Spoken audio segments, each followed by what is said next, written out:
Tambang ilegal kian marak di Gunung Botak. Pengawasan TNI Polri dipertanyakan.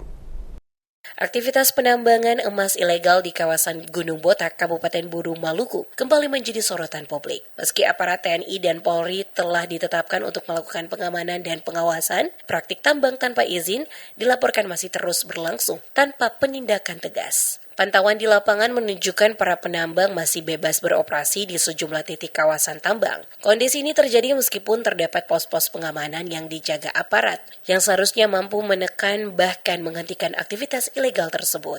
Situasi ini memunculkan dugaan adanya pembiaran terhadap praktik penambangan emas ilegal yang selama ini berdampak pada kerusakan lingkungan dan berpotensi memicu konflik sosial.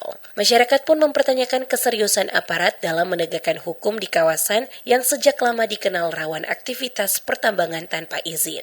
Sebelumnya, Kapolda Maluku dan Pangdam 16 Patimura telah menyatakan komitmen untuk memberantas penambangan ilegal di Gunung Botak. Namun hingga kini, komitmen tersebut dinilai belum sepenuhnya terrealisasi di lapangan. Di sisi lain, pemerintah juga dianggap belum mampu menghadirkan solusi konkret terkait penataan dan legalisasi tambang rakyat. Wacana legalisasi yang sempat digunakan dinilai belum menunjukkan perkembangan signifikan, sehingga aktivitas ilegal terus tumbuh tanpa kepastian hukum. Apabila pemerintah dan aparat penegak hukum tidak segera mengambil langkah tegas dan terukur, persoalan di Gunung Botak dikhawatirkan akan terus berulang. Penertiban menyeluruh, transparansi penanganan, serta percepatan regulasi tambang rakyat dinilai menjadi kunci untuk mengakhiri polemik berkepanjangan di kawasan tersebut. Selain itu, dampak kerusakan lingkungan akibat penggunaan bahan kimia berbahaya dalam aktivitas penambangan ilegal juga menjadi ancaman serius. Pencemaran air dan kerusakan ekosistem dikhawatirkan akan dirasakan oleh generasi mendatang. Jika pencemaran terus terjadi, penyesalan di masa depan dinilai tidak lagi memiliki arti. Masyarakat berharap aparat dan pemerintah tidak hanya menyampaikan komitmen di ruang publik, tetapi juga membuktikannya melalui tindakan nyata di lapangan demi menjaga ketertiban, keselamatan warga, serta kelestarian lingkungan di kawasan Gunung Botak.